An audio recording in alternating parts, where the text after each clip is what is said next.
In this video, we will demonstrate how to identify a wireless LAN signal using the IQ Pulse Inspector. This mission includes a calibration block where antennas, amplifiers, and attenuators are defined to achieve high RF accuracy for the connected Spectran V6 Eco device. The IQ data from the V6 Eco then goes into the IQ Pulse Inspector block. For visualization, the data is also sent to the Waterfall 3D block. To examine the measurement in more detail, click the Block Graph Editor icon, the green pencil, in the top left toolbar. Start by looking at the Waterfall 3D display. This view shows that the measurement is centered within a wireless LAN channel, along with all activity at this frequency. For more detailed information about individual events, click the IQ Pulse Inspector tab. In the IQ Pulse Inspector window, there are settings for analyzing the recording and specifying how many samples to process. In this example, the V6 is operating in full span mode, 40 MHz, and is capturing 32 megasamples.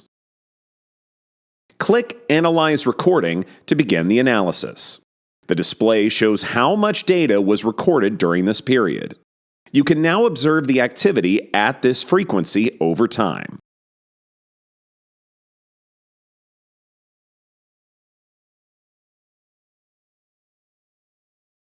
Click a specific incident in the lower timeline to focus on it. You can zoom in and out on this timeline using the mouse scroll wheel. On the right, the table provides a reference for the selected event. Moving the mouse cursor over the upper waterfall display shows in the lower timeline when specific information was detected. Focus on the 802.11g protocol, as indicated in the protocol column of the table. By scrolling over the lower timeline, you can examine what happens at specific points in time. Here, the frame rate for the signal can be observed. The highlighted region on the timeline shows when the event occurred. In the table on the right, length information and related parameters are available. Zooming further on the lower timeline allows the IQ values to be inspected more closely.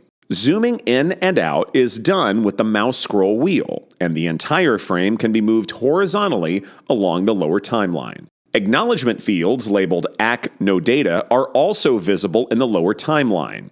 In the table on the right, information such as MAC addresses is available under the payload column. You can continue scrolling in and out to obtain a better view of the complete frame. In this example, the CRC, the cyclic redundancy check for a specific frame, failed. This is indicated by the red fail box in the status area of the lower timeline. This concludes the introduction to using the IQ Pulse Inspector to analyze an 802.11 frame. For more information, check out our other videos on our YouTube page or visit eroniausa.com.